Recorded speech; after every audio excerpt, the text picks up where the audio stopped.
The views and opinions expressed in the comments section of our online shows streamed on Facebook Live, YouTube channel and podcasts are those of our viewers and followers, and do not necessarily reflect the official policy or position of Tech Sabado, and today is Tuesday. Tech Sabado. Alright, good evening po sa inyong lahat at welcome na naman sa isang edisyon ng Tech Sabado. Ngayon po ay February 7, 2026 at magandang gabi sa ating mga nanonood at sumusubaybay na ating programa every week, every Saturday, 8 to 9 in the evening. Jing Garcia po ng TechSabado.com and of course, the Manila Times. So, ayan po, maganda usapan natin ngayon. So dapat subaybayan nyo yung buong oras natin. At maganda talaga itong pag-uusapan natin. Very timely, very current, and of course, ewan ko lang ma-affected kayo, pero I'm sure maraming tao dyan na affected dito nangyayari ngayon sa cryptocurrency arena. Okay, introduce ko muna ang ating kasama ngayong gabi. Siyempre, walang iba, kundi ang parati kong kasama dito sa Tech Sabado since 2015. Siya po ang executive editor ng Newsbytes.ph. Walang iba kundi si Melvin Calimag po ng Newsbytes.ph. Ang walang kadala-dala. Magandang gabi sa inyo lahat at salamat po sa pagsubaybay sa aming munting programa. Yes. And of course, introduce ko na rin ating mga guests kasi maganda itong usapan natin para mahaba po ang ating oras sa pag-uusap na to. Bumabalik ulit since last kasi bumabalik na ulit pa. Oo, bumabalik na yun. Bumalik ulit ngayon Sabado yung guest natin last week kasi maganda yung pinag-usapan natin last week and parang may nag-comment yata sana ka raw ulit i-guest ka ulit. So ito na. Wala si Tito Trips. Tito Trips, pag di ka ulit nagpakita next week, papalitan ka na ni Michael Lance. Naman niyo na to. Yes. So ito ulit po si Michael Lance, isang tech advocate. So ayun. Michael, good evening. Maraming salamat sa pag-invite Tito Jing and Atty. Melvin. Ako po si Michael Lance, isang tech advocate at tech community leader na passionate na magturo ng tech sa ating mga kababayan. May website ka, di ba? May ano ka? Yeah, so I'm part of the Philippine Information Technology Organization, so PhilIT.org, no? So siyang tech community ng mga IT professionals. So shout out kay Seven Hosting PH, kay Anton Mon, na presidente ng org. Siya pala, no? Yun. Anton, ikaw hindi ka nagpapakita sa amin, ha? Sa Singapore kasi. Sa Singapore ba siya? Okay. Okay, katabi po ni Michael Lance. Nako, it's a privilege to have him here. Isa pong executive na talagang expert sa pag-uusapan natin ngayong gabi. Yan, para kasi kasi hindi naman kami expert dito. Kami madalas tech journalist lang kami dito. So we get experts para po magkaroon ng tibay yung malalim na diskusyon at saka pundasyon ng aming mga pag-uusapan dito sa Tech Sabado. So ayan po, introduce ko na si Mr. Luis Buenaventura. Siya po ang president ng newly appointed president. Teka, nawala yung ko. Nawala yung... Sorry. Yan. Ay, lumabas kasi baka magkamali ako Blockchain Council of the Philippines yata. Ayun. Blockchain Council. Ano nangyari sa medyo hindi gumana yung... Hindi gumana yung aking code. Ayun. Okay. Newly appointed president of the Blockchain Council of the Philippines. Sorry So, he also represents GCash on the BCP board in his capacity as head of cryptocurrencies under GCash.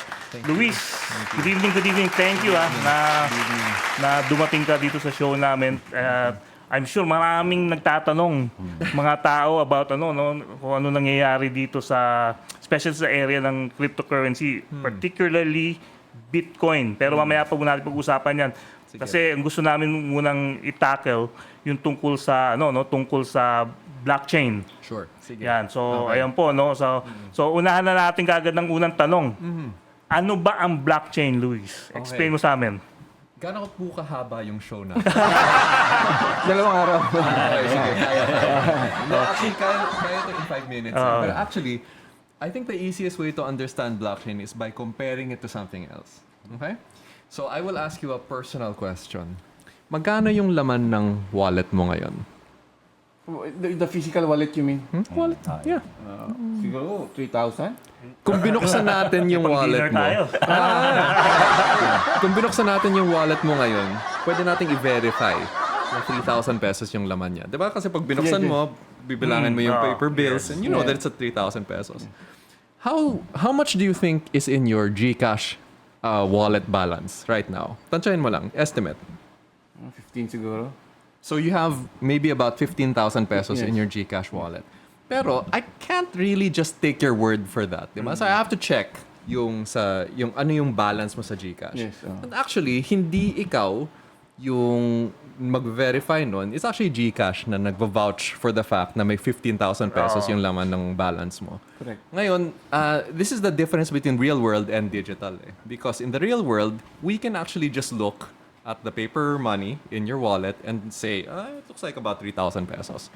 But in the digital world, kailangan mo ng authority. Kailangan mo ng central place na dun mo titignan yung balance nung... Magko-confirm ng balance mo. Magko-confirm ng balance mo. So, kailangan mo ng mga GCash, kailangan mo ng BDO, ng Union Bank, ng whoever else. No? Sila yung parang central authority. In-invent yung blockchain technology kasi as a way to do this without having a central authority. And the way that the blockchain works is, instead of you saying that you have 15,000 pesos or you saying that you have 10,000 pesos or whoever, every one of us in the blockchain network has a copy of everyone's balances. Nakikita natin na wallet A has 15,000, wallet B has 10,000, wallet C has so-and-so. We all have copies and we all have to agree na totoo yung copies natin. So if there's 4 of us here in the table right now, if 3 of us say na Attorney Melvin has 15,000 pesos, then that is considered the truth. But if only one of us says that, then it's not considered the truth. It is not true. You do not have 15,000 pesos. So yung tawag dito is consensus. The blockchain forms a consensus on who has what money and whether or not that person sent that money to someone else. Lahat yan, nag-a-agree sila. In-invent yung blockchain as a way to have these agreements without ever having a central brand or authority like GCash or BDO or something. You don't need a central authority. It's all about agreements between people. So what does that mean for Bitcoin or yung mga cryptocurrencies na alam natin, di ba? Every part of the Bitcoin network has a copy of every transaction, every wallet balance in the Bitcoin network. And they all have to agree na ito nga yung totoo for any given moment in time. Bakit ginawa yun, di ba? So, I mean, the point is that they were trying to come up with a way to not have central authority. So, parang ano siya, it's a wallet for, you can say, a wallet for the masses. Because the masses themselves, sila mismo yung nagpo-protect dun sa truth nung wallet, nung mga balances, nung mga transaction history. Sila mismo yung nagpa-participate in order to keep this network secure. There's no single corporation behind it. There's no organization. We're the Blockchain Council of the Philippines, pero we're not the ones who are protecting the blockchain. We're not regulating it. We're promoting it. We're advocating for it. Pero hindi kami yung nagpa-power nun, di ba? Pero tanong ko lang, sino doon sa network? Sino yung mga yun na anyone can join. Open source kasi yung Bitcoin eh. So what we call these nodes, no? So that's just a technical term, but really anyone who wants to download a copy of the Bitcoin blockchain can download it for free, can run it, magpa-participate na siya sa network as a result of that. Obviously, off mo yung computer mo. So, hindi ka na part ng network pag naka-off yung computer mo. But around the world, there's about 350,000 Bitcoin nodes at any given time. Lahat yan na nagpa-participate. You kind of have to convince all of them na, kunwari, kung wala ka naman talagang 500 Bitcoin, di ba? You would have to convince a very large portion of them that you have 500 Bitcoin. Of course, hindi naman sila papayag. Ba't naman sila papayag na, di ba, na nagkaroon ka out of nowhere ng ganung kalaking pera, di ba? Yeah. So they work together to protect the sanctity of the blockchain. Who invented blockchain? Hindi po si Jeffrey Epstein. Yan, mamaya, pag-usapan natin. I mean, I know a few things. I'm pretty certain it wasn't him. Anonymous kasi siya eh. Anonymous siya. The name was Satoshi Nakamoto. We never found out who he was.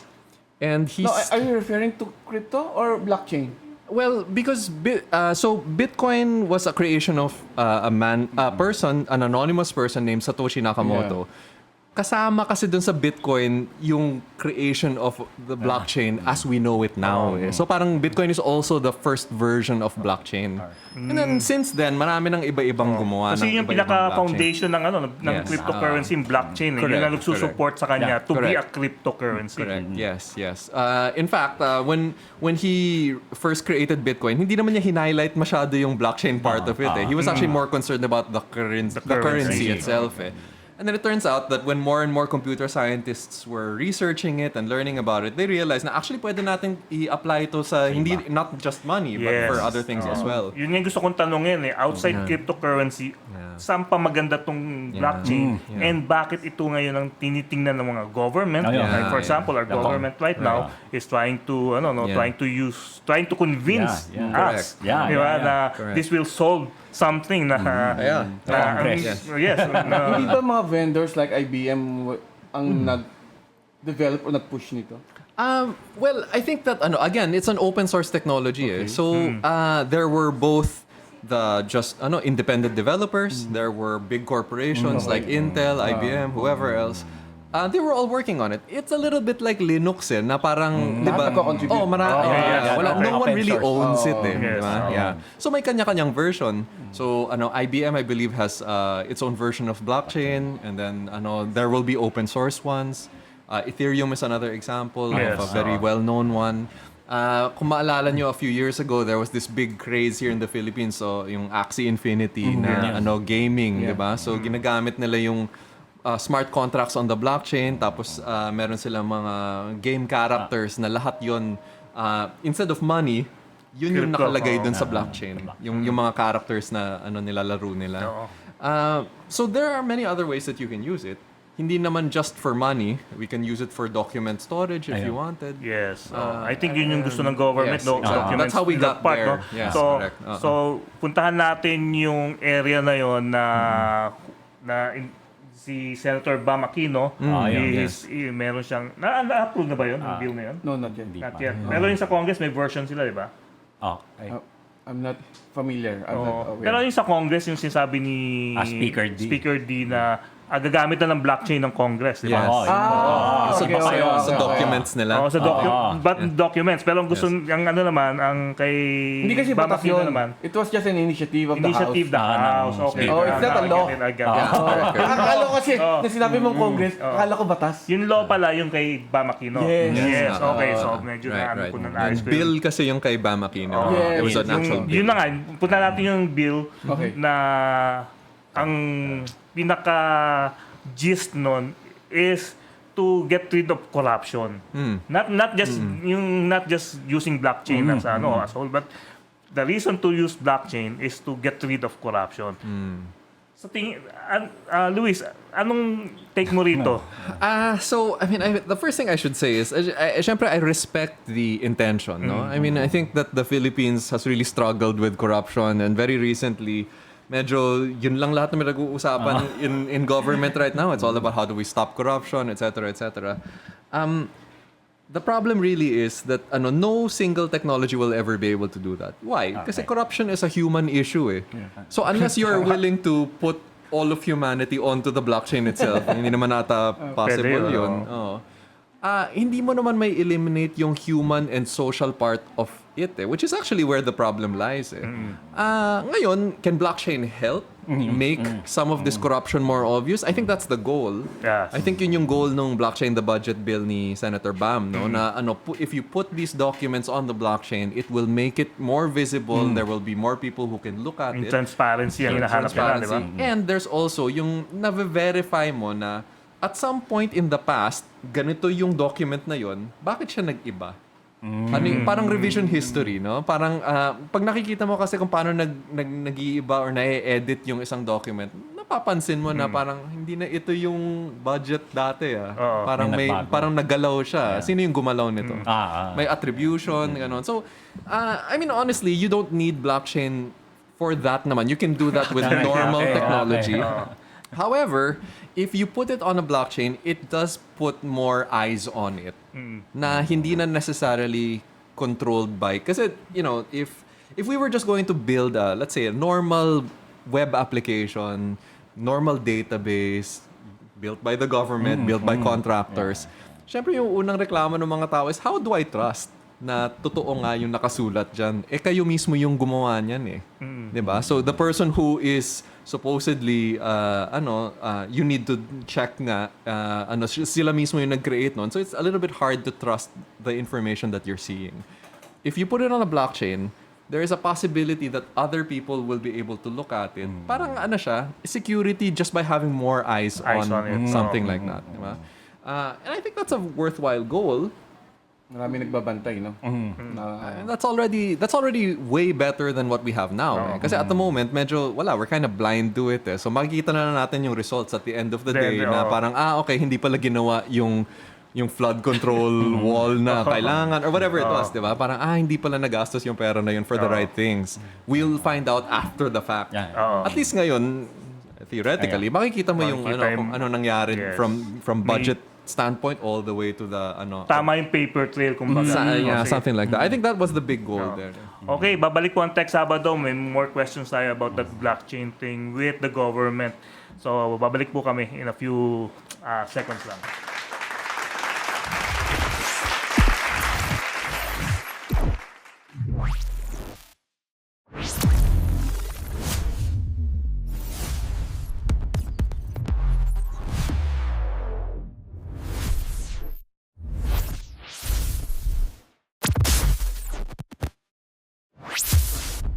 Tech Sabado. And we're back dito sa Tech Sabado. Kausap pa rin natin si Luis Buenaventura, ang presidente po ng Blockchain Council of the Philippines. Also from GCash and Head of Crypto. Mamaya pag-usapan natin crypto. Abangan nyo po. Dito muna tayo sa blockchain with the government. Jing, gusto kong talong si Luis, ano ba yung Blockchain Council of the Philippines? Ano ba yung advocacies nyo? Anong ginagawa nyo? What is it basically? Okay, so I mean, every industry meron dapat industry association. So there's always there is now an industry association for AI kasi industry na rin siya. So what is our job? I mean, it's mostly volunteering our knowledge and expertise to maybe companies or public sector whenever they need it. No, so for example, we are volunteering to assist with Senator Bam's office or the DICT or the DPWH, whoever is looking for expertise in this particular technology. And we're made up of many other companies na local na they are themselves blockchain developers. So, we can offer our expertise May that mga way. forums din kayo? Yeah, we do we do meetups and events and workshops na academic, ganon. Yeah, all of those things. That's good. Balikan ko lang yung kanina yung sinasabi niya, transparency. Gusto ko lang tanungin doon sa, yung sabi mo nga, more eyes on the document. So, sinong eyes yun? Eyes ng government o eyes ng public? Well, exactly. That's exactly the right question, no? Kasi ano ba yung goal natin? Kasi if it's just more government eyes, hindi naman ganun din yun. Ganun din mangyayari. The whole point nga is visibility, diba? The thing, if you were to design a blockchain like this kasi, you would make it so that the public can view it. And that gives the public visibility that they didn't have before. So yun yung goal.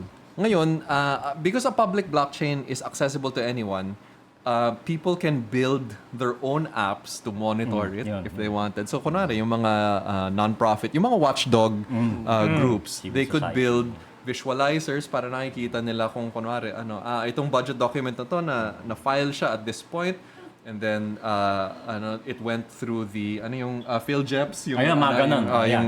went through the PhilJeps system for vendor bidding Yung sa procurement, diba? Yes, and then finally na award siya dun sa isang contractor na to. And then yung contractor na to, ito yung mga phases nung dinevelop niya na whatever the thing is that he needs to develop. So you would be able to see all of that. Theoretically ito kasi we have not built it yet. You would be able to see all of that. And then you can check na parang, okay, the budget originally was 100 million pesos for this bridge somewhere. And the final cost was indeed 100 million pesos. Ganon. Yun, mabe-verify mo siya. Or kung hindi man nagma-match yung mga figures na yun, at least alam mo, di ba? Oo. Yeah. Balikan ko lang yung isang gusto ko lang yung question yung last week kasi napag-usapan natin. Nag-usap din kami dito. Okay, may blockchain and everything. Ang kasong problema, paano ko yung tongpats na una bago doon sa blockchain? Yes. Di ba? Correct. Wala na, di ba? Totally That's correct. That's correct. useless yung blockchain. Well, useless siya in the sense na ang ni-record mo na data is false. Right? Kasi ibig sabihin, junk in, junk out. Oh, yes, correct. O, garbage in, garbage out yung tawag nila dun eh. Yeah, totoo naman. But you can't fault the technology itself at that point. So this is kind of how I was saying that corruption is a human issue. It's not a technology issue. So syempre, kailangan may safeguards pa rin. So again, going back to your very original question, can blockchain prevent corruption? Probably not, but it can help give us more visibility into the process, right? And it will make certain things more clear, such that maybe we will detect corruption better. I think that's maybe the safest answer that we can give. So parang if there are anomaly in the document na naipasa through the blockchain, it is easier for us to see kung makita yung Yun na lang yung, honestly, that's all that we can really hope for naman. Yes. Kasi, yun nga, like I said, unless you are willing to put humans themselves onto the blockchain, there's no other way. You can't control them naman eh. I mean, as soon as mag-usap yan in a back room somewhere, wala ka namang visibility doon. Walang technology na unless you're willing na maging surveillance state na lang tayo na lahat ng bagay. Lahat ng bagay. Hindi naman pwede. Hindi tayo China eh. hindi naman pwedeng ganun din, di ba? So we lose freedom by doing it that way. So Tsaka we can also put yung name nung taong nag-submit dun sa document, dun sa blockchain din. May attribution yung With regard with the board, the council, napag-uusapan nyo ba yan? Napag-uusapan regarding especially this government entry to blockchain. Anong take ng board? Ano bang nila? Well, we have to be very careful. Council, sorry. We have to be very careful with the promises that we make, no? Kasi like obviously, if we go out into the public and say something like, this is the solution to end corruption. I mean, I don't think that's appropriate because it's not going to do that unless there is actual willingness for amongst all of the participants that they are no longer going to allow side dealings and things like that. There has to be hindi lang naman technology yung solution dun. There has to be legal solutions. There has to be yung a governance will to fix things and clean things up, no? Kung wala yun, it's not gonna work. Do you feel resistance ba from some government sector? Kasi like for example, yung procurement, no? Di ba, ang solution na ng procurement dati parang kailangan online, di ba? Di ba? Kailangan doon nyo gawin. Pero until now, hindi pa rin na-perfect yun. Especially when it comes to procurement. Hindi na-prevent. And usually, doon nanggagaling yung isang malaking corruption ng government sa procurement. Ako mismo, I don't feel resistance because yung interactions ko with the government tends to be with yung at the undersecretary level or the secretary level. So syempre, no one is going to say parang hindi pa kami ready. No one's gonna say that, yes, diba? Of course, everyone's going to say we are 100% behind this effort to eliminate corruption and all of as they should. I mean, of course, diba? I will admit na wala pa tayo dun sa implementation step eh. So feeling ko pagdating natin doon sa implementation phase, doon mo malalaman kung may resistance talaga. And it might not come from the people that you expect. It might come from baka nandun sa layer sa ilalim. I don't know, yes, diba? I have no idea. I mean, but again, no one is going to say verbally that they are not ready for this. They're not so they're not so keen on it. No one's gonna say that, of course. That would be an incredibly unpopular thing to say right now, di ba? Parang on the top level, at least, we can say na interesado yung government. More than interested, I would say that they're very deeply motivated to do it. Kasi I think that the public is very angry. Yes, Yeah, especially kung yung mga lumabas last year. Yeah. Especially last year, yung mga lumabas, especially particularly the flood control. Yeah. I mean, for as long as I was saying, this is a very seasonal trend, no? Kasi oras na natapos na yung rainy season, makakalimutan ulit ng mga tao yan eh. Kasi wala na, hindi nagbabaha eh, di ba? But so for as long as umuulan, I think we will continue to be very angry and we will demand answers. So, political suicide right now to be in opposition of that. You want to be always supportive of a solution that will help, fix this problem. Of course. Diba? What's your comment dun sa strategy or plan ng DICT on how to roll out blockchain in the government? I mean, it's gonna take a lot of work. I know very little about it. I've only done one meeting with them so far. Kasi. So, I would say that they're further along than I thought they were. It seems like meron na palang mga previous work na nagawa na blockchain related. But I think mahaba yung roadmap nila. They were talking like years worth of development. Yeah. What do you think about yung tie-up nila with this US-based company, blockchain company, regarding the... which one is... do you remember the name? Huh? Polygon. Yung Polygon. So I don't know if that's a tie-up, I think that is that's not even a closed deal, I think. If I'm not mistaken, I don't think there's an actual deal on paper yet, at least as far as I understand. Parang MOU pa lang, no? Oh, parang consultation. parang there's like I imagine there is some meetings and discussions. Like that. Pero I don't think there's anything super formal yet. How do I feel about that? It is a very common practice amongst open source foundations na syempre naniniwala sila dun sa technology nila. They want other countries to use it. Right? So if you are, in this case, Polygon Foundation, diba? So they built this amazing technology. They would like as many countries around the world to use it as possible. And they believe in their technology so much that they are willing to grant some money for the country to actually start implementing yung technology nila na yun. Polygon is just another type of blockchain, by the way. So that's a very common practice. Yes, okay. It's not out of the ordinary. I think medyo nag-iba lang yung tingin natin doon because some people are interpreting it as if it's some kind of bribe, no? Hindi naman. The reason, Luis, I asked that because there are people that I know. For example, nakaibigan ko rin yung iba. Like let's say itago na sa pangalang Angel Redoble. He's not comfortable or he's not comfortable na the ICT going into these types of technologies or partnerships. And then yung isang kaibigan natin na tech expert supposedly kuno yun. So may mas sinasabi rin tungkol doon eh. So but at least we got some the real expert he is here, di ba? So at least may idea tayo kung ano yung... siguro just to kind of give it a little bit more meat, no? If I were in the position of the DICT, and obviously I'm not prescribing what they do anything, no? Pero they should still review many other foundations, many other blockchain technologies. Hindi naman yung porke meron lang isang may offer. Hindi naman yun lang, diba? There has to be. Now, I will bet you anything that no matter who the blockchain provider is, they will probably also offer a grant. Kasi yung initiative na to, the Philippines would be a groundbreaking pioneer if we did this. We would be one of the very first countries in the world to attempt to put our governance onto on-chain. A blockchain.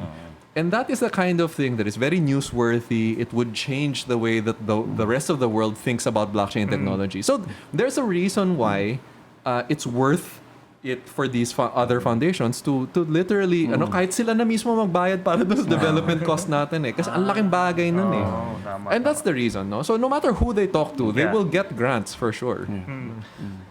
Bago tayo mag-break, gusto ko sanang i-break from the experts themselves, no?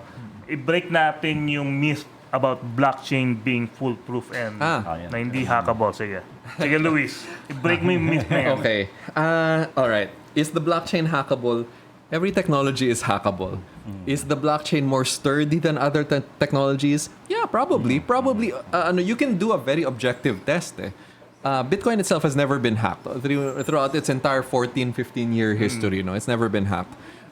Ethereum has come close a few times, pero technically has never been hacked either. So, there is some parang technical proof out there that it is quite difficult to hack these major blockchains, yung mga the very well developed ones, the mature ones. Do I believe that is the same for the younger blockchains? Probably not, because they're not as battle tested, they're not as sturdy. We haven't seen parang you base this belief on how long they have actually been up and running. So Bitcoin has had I forget the exact number, it's 99.99999% uptime over 14 years, right? No other network in the world has ever done that. Even the ones that are like Visa or MasterCard, nagda-down din yung mga yan, di ba? So the fact that Bitcoin has managed to stay up for that long and has also been able to resist hacking attempts for that long, that's saying something. Do I believe that it's 100% hackable or 100% hack-proof? No technology is. I would not be able to say that and still consider myself a reasonable software engineer. Parang that's a wrong thing to say, no? However, mataas yung confidence ko that it is harder to hack it than most other technologies. Yun na lang siguro. That's the best I can do. Okay. Yes. So, okay, break po muna ang Tech Sabado. We'll continue with our conversation pagbalik namin. Pasok tayo sa cryptocurrency na hot item ngayong linggo na to. Okay.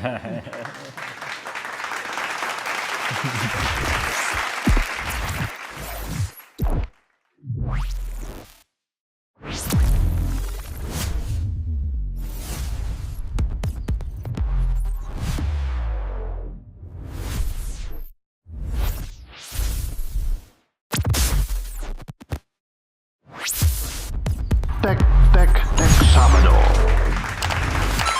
And we're back dito sa Tech Sabado. Of course, for the past 30 minutes, we've been talking about blockchain with Luis Buenaventura, President of the Board for Blockchain Council of the Philippines. And of course, tech advocate Michael Lance na bumalik from last week kasi wala si Tito Tribs. And Tito Melvin of Newsbytes.ph, Executive Editor ng Newsbytes. And Jing Garcia again from Tech Sabado and the Manila Times. So we'll continue our conversation. Now we'll enter yung talagang kung bakit nag-start ang blockchain, yung idea of blockchain. And it's all because of cryptocurrency. And this is Bitcoin, which started around 2009, if I'm not mistaken. No? Correct. This was parang an answer to the ongoing economic crisis back in yung housing crisis sa US 2008. Yes. So may isang nag-invento na isang virtual money para gamitin niya online kasi marami Americans na naghihirap nung time na yun because of the housing bubble, nag-crash yung economy hindi lang sa US but globally nagkaroon ng recession, global recession. Ewan ko lang kung naalala pa naman tao pero that was just 15 years ago, di ba?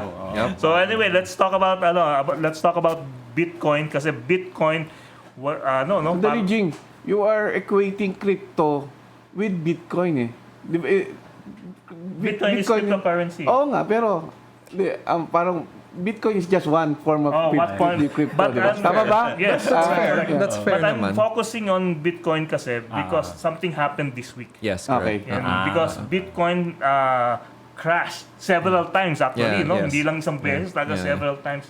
Itong week na to, mga tatlo yatang beses o dalawang beses sila nag-crash from the high of 100 $26,000 per Bitcoin is now down at almost 63. And Yes, correct. experts are saying, mga financial expert are saying, hindi pa tapos to, hindi pa to yung bottom line, bottom line. Pero ang comment ko parati pag may sa Facebook, sabi ko, Bitcoin was fun until Wall Street came in. Ayan. So, kasi ginawa ng speculative parang stock market, ginawa ng parang stock market yung Bitcoin So, because of speculation and hype, naging volatile masyado. Hindi katulad dati na Bitcoin, kung tutuusin, nag-start yung Bitcoin as money for criminals, di ba? Sa online, di ba? Silk Road. Kung naalala, yung research po kayo ng Silk Road, doon po talaga sumikat ang Bitcoin sa Silk Road. And hanapin niyo yung kwento. There's a really good story about the Silk Road sa Bloomberg, sa documentary sa YouTube. Ang ganda ng kwento na yung paano na hinuli yung that guy behind Silk Road. Akala ko sasabihin mo until GCash came along. No. Hindi naman. Joke lang. Actually, Wall Street talaga para sa akin nagkaroon ng effect talaga sa Bitcoin. Good or bad, depende yan sa gumagamit. Pero malaking effect talaga yung Wall Street. Luis, tama ba yung mga sabi ko? I want to address siguro the first thing, no? Yung Bitcoin, is it fair to equate it with the rest of crypto? I think it's very fair. Oh, really? Very fair. Yeah. Kasi if you add up the value of all of the cryptocurrency in the world, every single other one, Bitcoin accounts for about 50% of that value. So it's about half. Now, when I started in this industry, Bitcoin accounted for 95% of that. Of that value. Basically, siya lang. Siya lang naman talaga.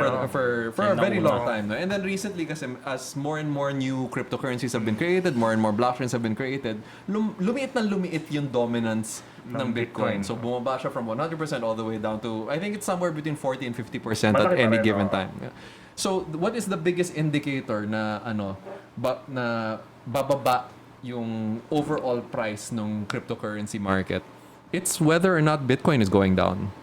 Siya pa rin yung barometer. Siya yung nagdadala. Parang siyang US dollar ng cryptocurrency, di ba? Siya yung world currency. 100%. Yeah, correct. So, ngayon, kaya natin inaaral yung price movement ng Bitcoin kasi siya yung parang leading indicator of the rest of the market.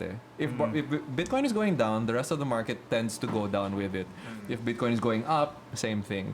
Ngayon, to address what you were saying earlier about yung laki nitong drop na to, no? $127. Almost 50, 50%. Almost a 50% drop. This is by far not the worst drop I've ever experienced. This is actually fairly Cycle ba to?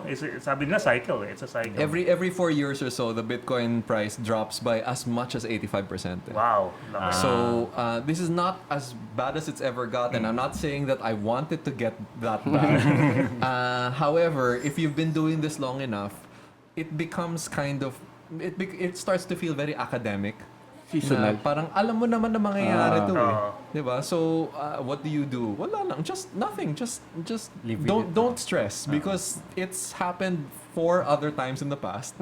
At least 4 other parang times. Parang nasa winter season daw siya. Parang crypto winter. Yeah, so we usually call it crypto winter. Tapos summer pag mataas yung price. Tapos yung siyempre mga financial experts, bear season naman. Bear market. Kasi nga, sinama na sa stock market kasi yung up and down, yung up and down ng cryptocurrency. I'll say one other thing about what you said earlier, na parang yung the Bitcoin was fun until Wall Street got there. So I think that I don't think it matters who got in or not. I think that Bitcoin is the way that I have always looked at the Bitcoin price. It is the purest indicator of fear and greed that we have. Why do I say that? Because Bitcoin is traded across the world in every market that we know of 24/7, 365 days a year. The difference between Bitcoin and a stock market is stock markets are only open 4 to 8 hours a day, only Mondays to Fridays, diba? So, parang hindi sila accurate barometer There's another very important thing about stock markets. Pag masyado silang malikot in a given day, they have what they call circuit breakers. They stop trading. They stop trading, yes. So the stock market will say, it's too much, it's moving too much. It went down 10%. So we're just gonna pause trading. Walang ganun sa Bitcoin eh. Pag nag-drop siya, wala. It'll just continue. No one is going to stop it from going down.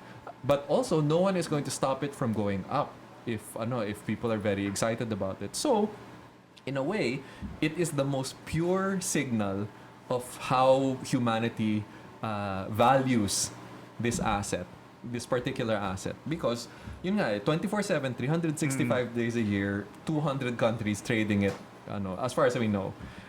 So, what can we say about the price going down to $63,000? I guess people are very afraid. Right now, no?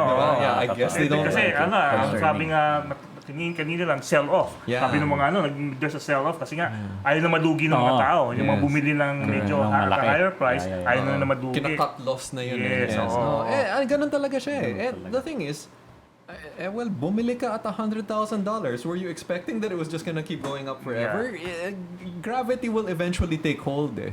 Ngayon, yung tanong is, dapat ba na you cut loss? It really depends on you eh. Are you a professional investor? Are you just holding forever? Pwede rin naman yun. And in which case, just hold on to it. It's fine. It really depends on what you're in it for eh. Ako personally, I've been holding on to the same Bitcoin I've had for the last 10 years. And I'm going to try to hold on to it for as long as possible. Of course, it's very easy for me to say that kasi 3 digits lang yung price ng Bitcoin back then eh. Ngayon, it's 6 eh. 6 diba? wow. Diba? So, in other words, almost zero yung true cost ko eh. Pero, I will say na although zero yung financial cost ko, I think the mental health cost is actually quite high, no? Kasi nakaka-stress siya eh. Parang nakita mo na tumaas siya ng $120,000. Tapos hindi ko siya binenta. Ngayon, it's $63,000. Malaki pa rin. Am I a genius or an idiot? It's very hard to tell, di ba? So it kind of depends on the moment eh. But if you look at it, if you zoom out 10 years, na yung opening price ng Bitcoin when I was first buying it was $200. Now it's $63,000. Kind of feels good, no, to look at it that way. So it's basically the secret of it is you just kind of have to choose what your time frame is eh. But generally speaking, every 4 years you do hit a cycle where Bitcoin goes down very, very hard. And it shakes out everyone who wasn't in it for the long term, eh, diba? Kasi you need faith for that eh. Ganito din naman sa stock market eh. Yeah, sure. Pag long term ka, kaso yung mga nagdo-long term, those are the people who has money. Okay. Yung mga short term naman, yun ang gusto mong instant money. Instant money. Correct. So in a way, Bitcoin is in a way one of the best savings accounts I've ever had. Eh. Kasi pag mababa yung price, ang sakit eh. Ayaw mo ibenta, di ba? Kasi ang sakit, that means you're realizing the loss eh. So you just hold on to it, di ba? I confess I'm not very good at keeping my pesos in a savings account. Usually nagagastos yun eh. Like, di ba? Well, I'm not very disciplined eh. Kasi, although, may logic din yun. Kasi, yung pesos over time, kinakain ng inflation yung value nun eh. So, you're not really being rewarded if you save your pesos away for long periods. You know how parang every 10 to 15 years the pesos value against your groceries, for example, it loses about 20-30% eh. Laki, no? Yeah. So parang why am I saving kung di ba pababa yung or interest rate sa bangko are really practically nothing. Yeah. So ayun, parang you want to be saving an asset that appreciates in value over time. What are those assets? Right now, it's Bitcoin, it's gold, maybe Tesla stocks, I don't know. That's not financial advice. But Kahit real estate, medyo. Yung real estate. I'm a big believer in real estate, but you gotta live long. Yeah. Yun lang. Yung time horizon mo sobrang haba. So, yun lang. Okay, babalik pa po kami more on cryptocurrency and of course, Bitcoin. Yan lang gusto-gusto nyo marinig, I'm sure. So, babalik po ang Tech Sabado.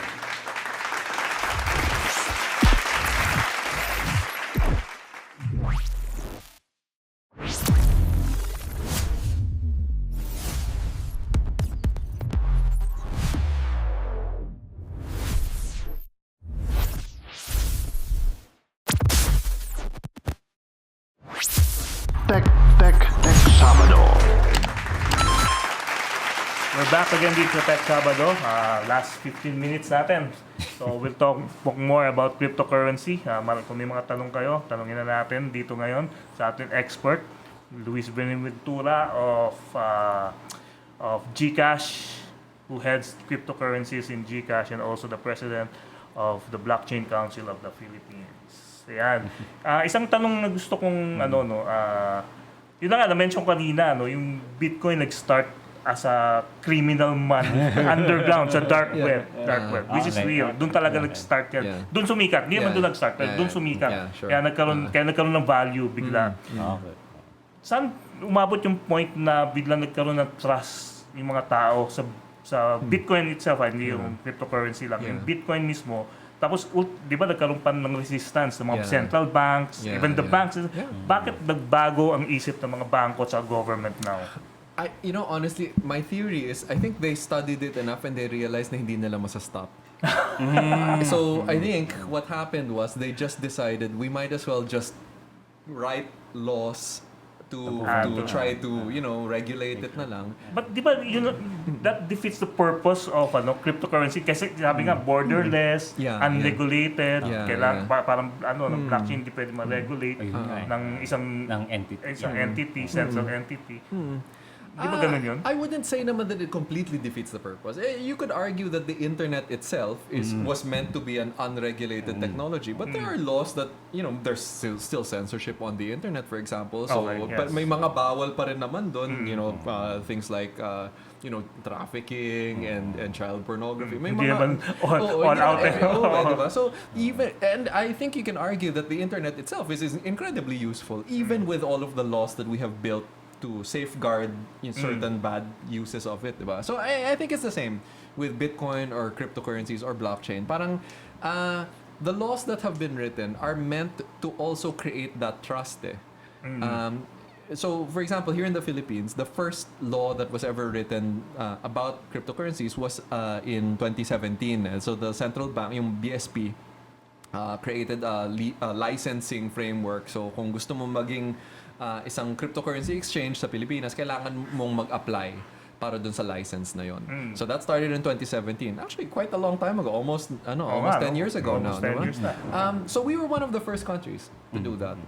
And then over time, we've kept improving and updating that particular license. And I think ngayon yung SEC meron na ring sarili nilang license for certain crypto companies that they can also apply for. So the point of all of these laws is to make other people more comfortable using this technology. So ngayon, pag tinignan ng bangko, kunwari, a BDO or a big bank, Metrobank, BPI, whatever, if they look at a cryptocurrency company, they're not so scared about providing banking services to that company anymore because they know that there's regulations around what they can do. Hindi naman sila basta-bastang magte-trade na lang sa black market, diba? You know what I mean? Yes. So, it's trying to make it a little bit more safe for everyone. Palatable. Kasi otherwise, yung mga matapang lang yung gagamit sa kanya, diba? Which is it was fine in the early days, pero if you want real mainstream adoption, hindi naman pwedeng ganun eh. There has to be more safe stuff. Especially now na yung value napakalaki, no? Correct. Especially mag-mention ka nga ng iba pang cryptocurrency na popular kasi I've been hearing about the Trump meme, the Millennium, the meme coins. Okay, well, can you explain what that is and suddenly up bilang may value then suddenly wala? Yeah, I mean, yung mga ganun, so I really try not to touch those things.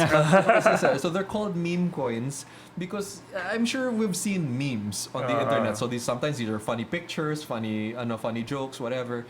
The idea of a meme coin is really just that. It's a weird idea na nilagay nila inside a cryptocurrency. So in the case of the Trump meme coin, this was the day before his inauguration. Nung nag-launch sila. Wala, tinimingan lang nila. Hey, parang he's gonna get inaugurated tomorrow. So launch tayo ng bagong cryptocurrency called Trump. And then, as you probably imagine, sobrang bilis nung taas nung price niya, pero at the same time, sobrang bilis din nung baba, di ba? Kasi, why? Because people were taking profit when it was, I think the highest was like $75, and now it's Parang ganun, something like that. Eh. Kawawa yung mga yung Bumili at 75, di ba? Oo, bumili at 75. At saka mostly yung mga short-term investors, di ba? Yeah. It's a little bit like gambling. So that's the reason why that's the reason why I stay away from meme coins because hindi mo pwedeng basahin yung technical price movement nila because all of it is manipulated by the people who created the meme coin. You can't win that kind of game. I would rather spend my money on more long-term things like Bitcoin, like Ethereum. I think those are the other ones that Solana is another one that I really like. Again, this is not financial advice, but I'm just naming a few of the other ones. There's a really big difference between those coins and meme coins. Meme coins kasi they're just for entertainment value. Parang commemorative coin. Oo nga. Which is not to say na commemorative coins don't have value. They're fun. They're really fun for that time. For that moment. Pero are you gonna build a business on that? No, probably not. And usually they're being accused of pump and dump. Di ba? Yeah, exactly. Yun nga. So that's what I meant about market manipulation. No? It's very hard to win when yung kalaban mo is parang yung the house always wins Yes. Casino. Okay. Parang ganun yun So I don't play that game. I'd rather not because I'd rather save my money. I'll just buy Bitcoin when it's down again, di ba? Can GCash users buy Bitcoin or Solana or Ethereum Yes. using yung crypto offerings ninyo? Yes, correct. So inside your GCash app, there is a icon there called G Crypto. Okay. So that's the product that I helped launch. Okay. Yun. And inside that you can buy Bitcoin, Ethereum, Solana. I'd really try to avoid the meme coins there. Like tinatanggal ko sila. But yeah. So we have a list of about 50 different cryptocurrencies there. How widespread is the crypto transactions in the Philippines? Okay, so as far as we can tell, there's about 15 million cryptocurrency users in the Philippines. Okay. So about 15% of the population. A little less than that siguro. Kasi 110 million na pala tayo. Malaki lang. Yeah, Malaki na, malaki not bad na rin. Magandang barometer yung GCash kasi they're the biggest. Nakita ko na rin sa mga international financial write-ups. In Philippines, one of the top cryptocurrency users. Yeah. So I will say that GCash is not, I'm not saying that GCash has the 15 million users. I'm saying that as far as we know, there's about 15 million total across the country. We are probably about a third of that.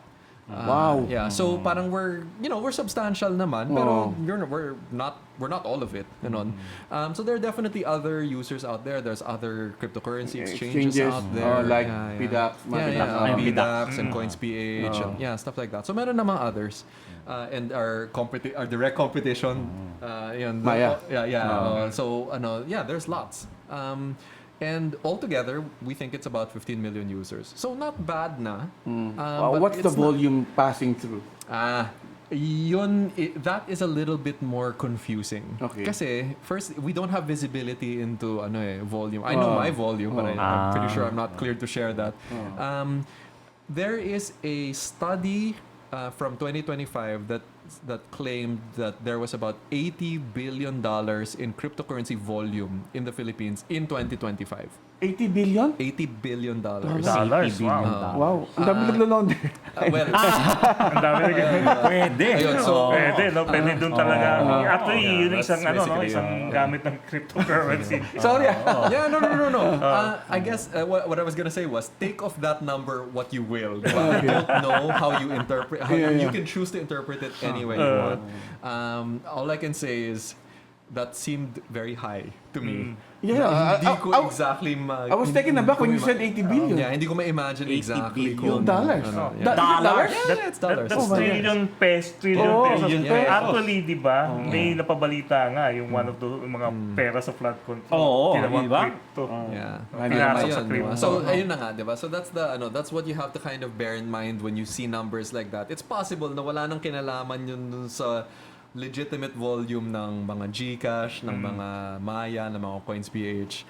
Kasi hindi naman, I'm pretty sure hindi sa amin dumaan yung mga yun. May mga yes. Yun pa rin nandun pa rin yung stigma of of cryptocurrencies, particularly Bitcoin, as being money Conduit for for the money underground. laundering. Yeah. Oo, particularly in the deep web. Kasi hanggang ngayon alam naman natin yung deep web, may ano pa rin yan, may nangyayari pa rin diyan na hindi natin alam. nakikita, na Yeah. hindi naabot ng authorities. Yeah. Right. Yan ang danger yata na. Is it still a danger o yung pa rin yung baka concept ko na lang yung na Jimmy, may concept ako dyan. Kasi every technology has its pros and cons. Yeah. Usually naman, pwedeng gamitin mo talaga sa ano yan eh.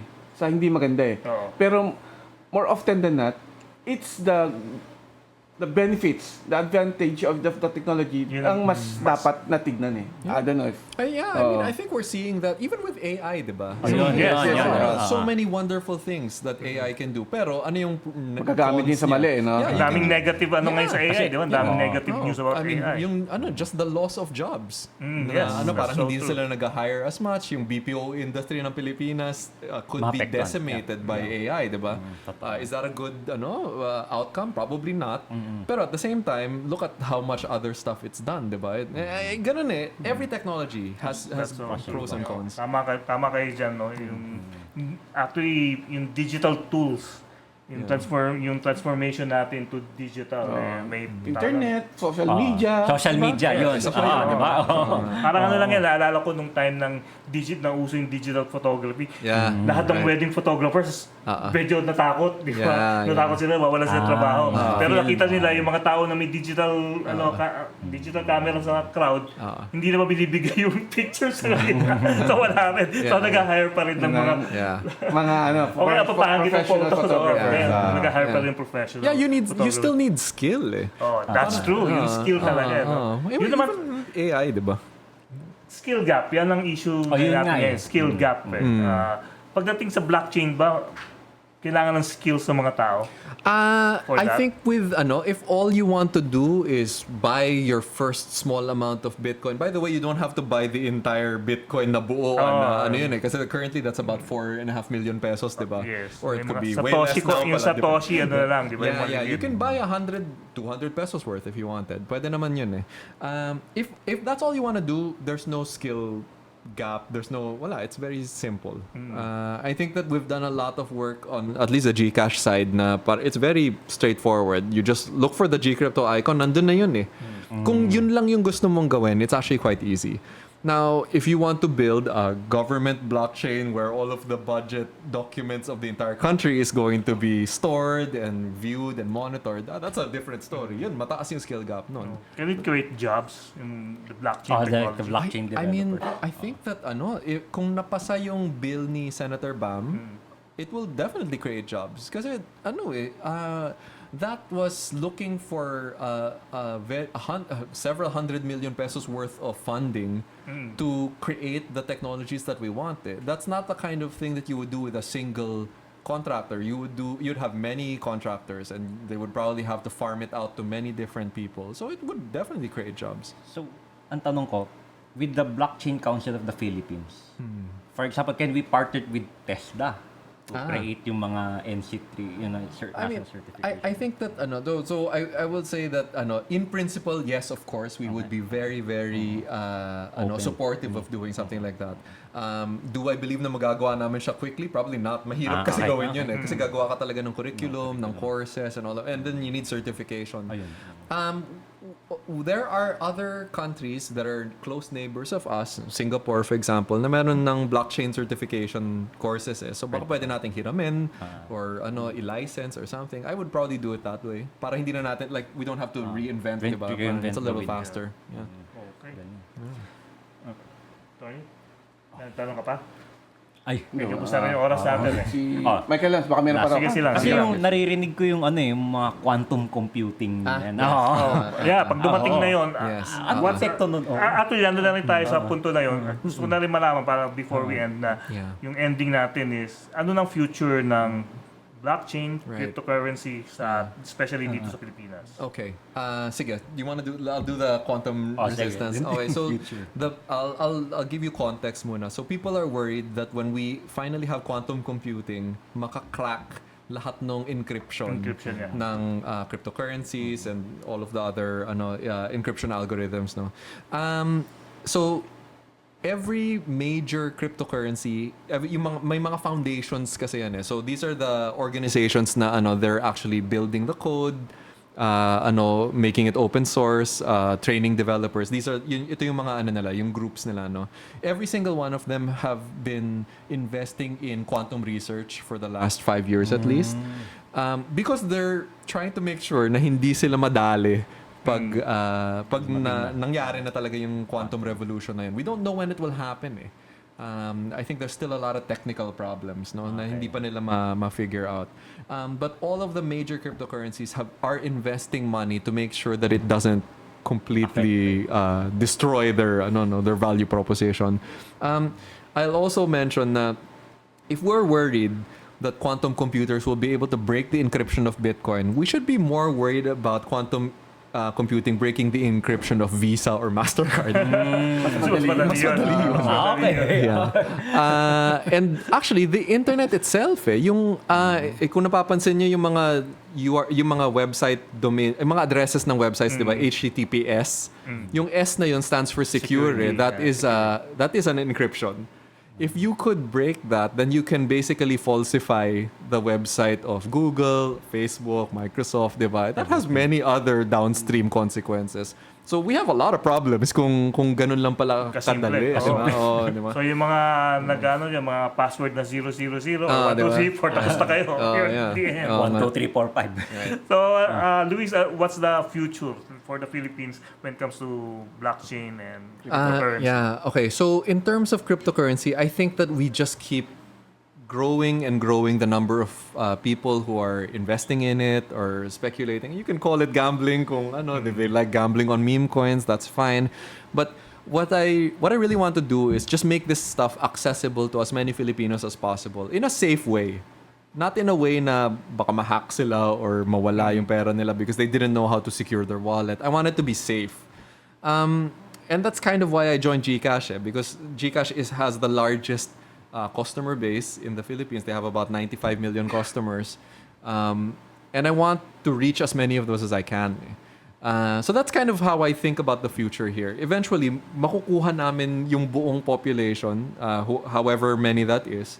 And they will all become aware of cryptocurrencies and they can choose if they want to invest in it or not invest in it as long as they know, at least as long as they are aware of it at least. That's all I want naman. Obviously, hindi ko naman pwedeng pilitin, diba? So, we educate them enough that they at least are aware that there is something here. This is a way to invest. This is a way to save your money.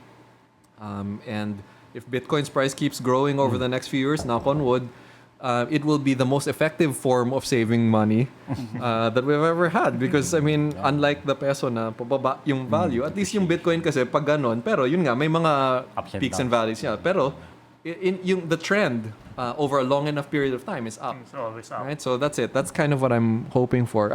Future of blockchain. I'm really hoping na ma-pass yung bill ni Senator Bam. Okay. I'm really hoping that the country makes some investments into this technology. If only because it keeps the conversation about anti-corruption warm, so people will not forget. Kasi I feel like it helps it that it's constantly being talked about because it also makes you maybe the bad actors in the I don't know who they are. I'm not going to make accusations, pero it makes them a little bit more hesitant to do something, diba? To do anything bad. I'm hoping. So ayun lang, that's really all we can do. Hope for the best, plan for the worst. Okay. Ganon. But yeah, I've dedicated my life to this for the last 12 years. I'm gonna keep doing it. I think there's no reason for me not to. I love doing this stuff, regardless of whether it's up or down. Diba? The price is medyo nananam ka na rin after a while. After a while, yeah. May pabula ako na question, Luis. How much is the business of G crypto sa overall ng GCash business? We're small pa. We're Small quite pala. small. If you compare us to payments, Yes. diba? Yeah, I don't know if you know this, pero there's a very large part of the Philippines GDP na dumadaan sa GCash. Yeah. So we're quite small pa. I would say parang 1, 2, 3%, something like that. Quite small pa. So we have a long way to go. No. Room for growth. Room for growth for sure. Saka marami pang untapped market. Oo naman. Ano yung pinaka-last? Ano yung pwedeng maging that would spur the The use growth. of growth? The easiest marketing campaign in the world pag mataas yung price ng Bitcoin. Ayun pa rin. Okay. Ganun pa rin Hindi, naman Okay. What everyday kunyari what do you call this? Remittance ganun. Is that Well, Parang I mean- yung sabihin ni attorney, like for example, yung digital transformation natin, nagtumulak nung panahon ng pandemic. Sure. Yeah. I mean, I think that if we can figure out a remittance path na crypto siya end-to-end, that would change. Because, ano ba yung remittances natin every year? 45 billion dollars ata yung something like natin, that. yung annual That remittance that natin. area, So yung sinabi kong 80 billion dollars na mapapatungan pa ng additional 45, diba? That's pretty big, right? I think, remittances is a very obvious one. I think savings is another obvious one. Ganon. Parang these are very parang fundamental financial services to eh. Hindi naman to sobrang complicated. It's not sophisticated at payment? all. Hindi. I don't think so. Not yet. Not Kasi yet. GCash exists. So mas mabilis. Fiat money. Diba? Saka fiat money yan no? It's easier kung dinaan mo na lang sa traditional sometimes. Ito, medyo hindi natin nadaanan. So, bago tayo mag-end, gusto ko lang tanong, NFT. Yes. Ano lang natin ng konti lang, just a short, bago tayo Sure. malapit na kasi tayo magtapos. Gusto ko lang malaman kung may value pa ba. Ayun. Yun na lang. Okay. I mean, there is the problem kasi with cryptocurrency or the blockchain industry, we tend to get overexcited about things. So back in 2021 kasi sobrang nauso yung NFT na yan. And then we applied it to art and music and games and all of these things. And we got so excited that it was going to change the world, But it turns out na parang not quite there. And overhyped. we tend to get overhyped, overexcited about certain things. And the problem kasi, I remember how I said that the industry kasi, that's the entire world Hindi lang naman Pilipinas yung nagpa-participate doon So if we get excited about something, it's the entire world pouring its money into it. So there's this tendency na nag-100x yung price ng isang NFT, right? Nagiging thousands, maybe millions of dollars yung value. Pero pag nawala na yung interest na yun, ganun din kabilis yung baba niya, di ba? Yung bagsak niya. Do I think that it has value? It has value for other things. Hindi naman just entertainment kasi yung point ng NFTs. It was about taking a real world thing and preserving it on the blockchain in a digital way na forever na siyang nandun. So that's useful for things like, kunwari, land titles, identification. I got it. Yeah. Meron siyang ibang applications But those applications are way harder to do. Kasi if you imagine, yung land titles, kunwari, hindi nga natin mahanap yung mga land titles, di ba? Yung a lot of the time, parang yung mga LGUs, they don't have the right. Diba? That's true. How do you compile all of it if you don't even have the source, diba? You don't have source data. Even identification, yung mga IDs natin, we're not anywhere near 100% coverage of every Filipino. Saan manggagaling yung data mo? There are other problems you have to solve in order for us to actually put this stuff on the blockchain. But again, I'm very optimistic about these things. I hope it will eventually get there. Yeah. Anything digital tools. Yes. It will actually help everyone. Yeah. Basta gamitin lang po sa tama. Yun Of lang. course. Exactly. Exactly. Okay, on that note, tatapos na po ang Tech Sabado and I would like to thank muna si Michael Lance, Tech Advocate Michael Lance. Yes, thank you pagbalik dito this week. Maraming din salamat. Siya rin ang nag-invite kay Luis. And of course, we would like to thank Luis Buenaventura, President of Blockchain Council of the Philippines. And of course, head push din siya ng cryptocurrencies at GCash. Yes. Thank you so much. Maraming salamat. Ang dami namin natutunan. Marami rin akong tanong na nasagot. So I hope para sa inyo mga nanonood at nakikinig, this was a very interesting episode for you. And again, thank you. Thank you guys. Thank you. Maraming salamat sa ating guest kay Luis Buenaventura na nakasama ko sa process ko years ago, mga 10 years ago. And of course, ang ating kaibigan na si Michael Lance na walang kasawa-sawa at walang kadala-dala na pagsama sa atin. Maraming salamat. And marami na akong natutunan, no? Kasi medyo nangangapa ako dito sa cryptocurrency na to eh. Pero marami tayong tutunan kay Luis, no? Iba talaga pag real expert, di ba? So, at saka maganda yung analogy niya about yung kanina yung real wallet. Yes. Ano, Basta naiintindihan ka agad eh. Thank you, Luis. Thank you. Salamat. Thank you. Kita-kita po tayo ulit next week dito ulit sa Tech Sabado. Okay, Jing Garcia po ng TechSabado.com and of course, the Manila Times. Bukas po, huwag nakalimutan Sunday Business and IT sa Manila Times. Nandun po ating mga columnists. Siyempre, puro AI na naman mga stories natin kasi yun ang parati. At saka siyempre, may konting blockchain. Siyempre, yun kasi yung mga digital tools na ginagamit ngayon ng mga tao. And nandun ating mga columnists, Tony Maghirang, Janet Toral, and of course, Noemi Dado. Magandang gabi po sa inyo lahat. Again, thank you to PLDT Smart Communications Group for their support sa ating mga programa. Today is Tuesday and of course, Tech Sabado. See you all again next Saturday, 8 to 9 p.m. Goodbye. Thank you.